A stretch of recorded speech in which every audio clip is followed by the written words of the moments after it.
Imagine this is you. You just open up a brand new shop inside of Stratford Square Mall, and you think everything is good.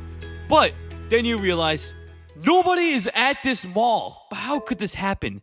How could a mall end up so dead? Well, that's what I'm here to talk about. Now you might be asking, what is Stratford Square Mall? Well, Stratford Square Mall is obviously a mall, but it's a mall in Bloomingdale, of course. There's many popular stores inside of Stratford Square Mall, such as Auntie Annie's, Cinnabon, the food court. I'm just realizing I'm saying all food places inside the mall. But I assume you get my point. It had many good stores inside the mall. But as they were getting older, the owners of the mall noticed that they weren't paying as much attention as they were previously with the mall, so they decided it would be best for them to sell it off to some new owners. However, this would be Stratford Square Mall's biggest mistake.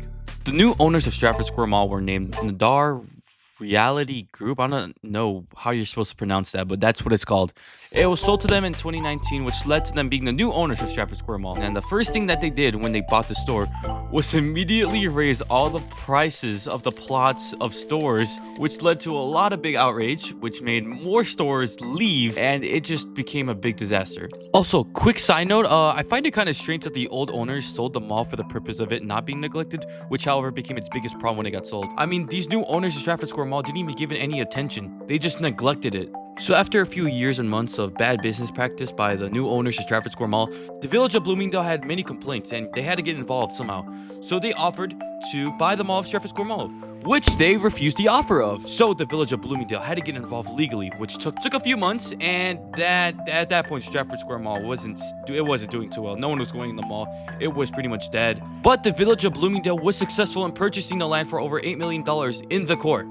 So, immediately, Village of Bloomingdale demolished the mall, and they immediately planned a new project called The Grove as a replacement for Stratford Square Mall, which seems pretty cool. I mean, this is pretty much a concept of what it's supposed to look like as of right now, but this is just an idea of what they said they're going to plan on making. Also, while demolishing the Stratford Square Mall, they found asbestos in the floor, which is very harmful for your lungs to inhale, which is another sign of negligence by the new owners of Stratford Square Mall. Now that I'm looking back at Stratford Square Mall and all that it's been through, I decided to ask some local people around about the mall to see if they would want to see it return back.